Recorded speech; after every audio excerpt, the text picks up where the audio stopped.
Hello. Please hit like button and subscribe my channel.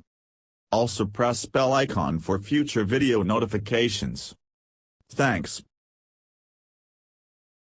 As the number of people who have fought off SARS-CoV-2 climbs ever higher, a critical question has grown in importance: how long will their immunity to the novel coronavirus last? A new Rockefeller study offers an encouraging answer, suggesting that those who recover from COVID-19 are protected against the virus for at least 6 months, and likely much longer.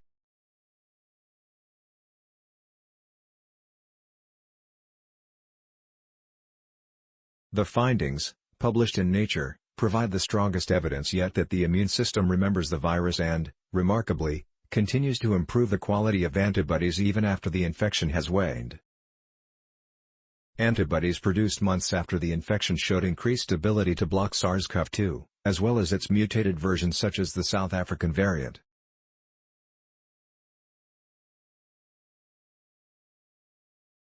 The researchers found that these improved antibodies are produced by immune cells that have kept evolving, apparently due to a continued exposure to the remnants of the virus hidden in the gut tissue.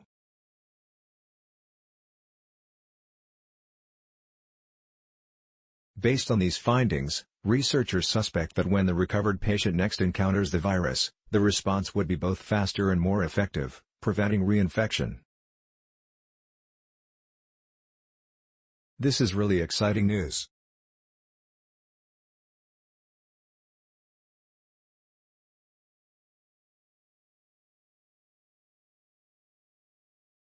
The type of immune response we see here could potentially provide protection for quite some time, by enabling the body to mount a rapid and effective response to the virus upon re-exposure, says Michelle C. Nussensweig, the Zandville-Cohn and Ralph M. Steinman professor and head of the laboratory. Long-lasting memory antibodies, which the body creates in response to infection, linger in the blood plasma for several weeks or months, but their levels significantly drop with time.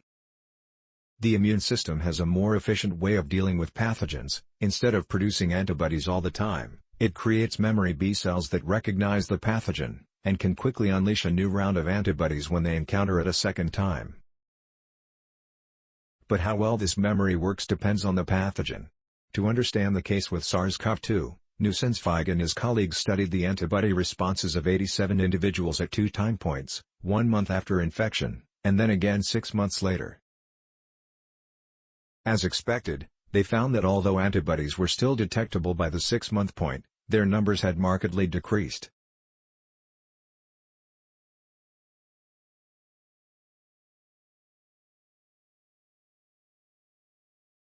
Lab experiments showed that the ability of the participants' plasma samples to neutralize the virus was reduced by 5-fold.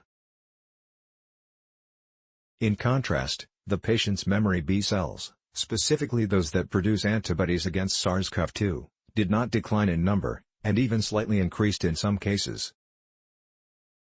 The overall numbers of memory B cells that produced antibodies attacking the Achilles heel of the virus, known as the receptor binding domain, stayed the same, says Christian Gabler, a physician and immunologist in Nussensweig's lab.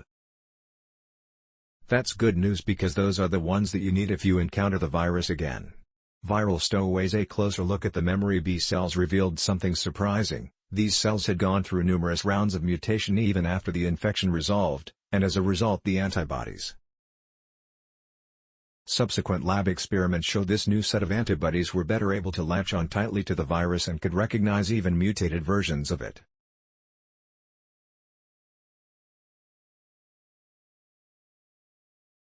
We were surprised to see the memory B cells had kept evolving during this time, Nussensweig says. That often happens in chronic infections, like HIV or herpes, where the virus lingers in the body. But we weren't expecting to see it with SARS-CoV-2, which is thought to leave the body after infection has resolved. SARS-CoV-2 replicates in certain cells in the lungs, upper throat, and small intestine, and residual viral particles hiding within these tissues could be driving the evolution of M. To look into this hypothesis, the researchers have teamed up with Saurabh Mahandru, a former Rockefeller scientist and currently a physician at Mount Sinai Hospital, who has been examining biopsies of intestinal tissue from people who had recovered from COVID-19 on average 3 months earlier.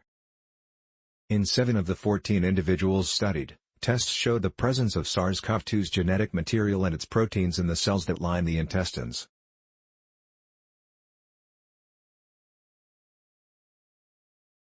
The researchers don't know whether these viral leftovers are still infectious or are simply the remains of dead viruses.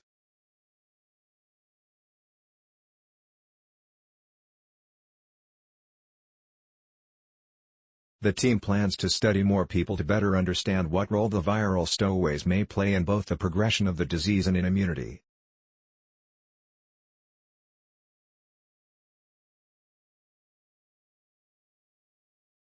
Please support our channel to grow by pressing subscribe button as well as the bell icon for daily science updates. Thank you.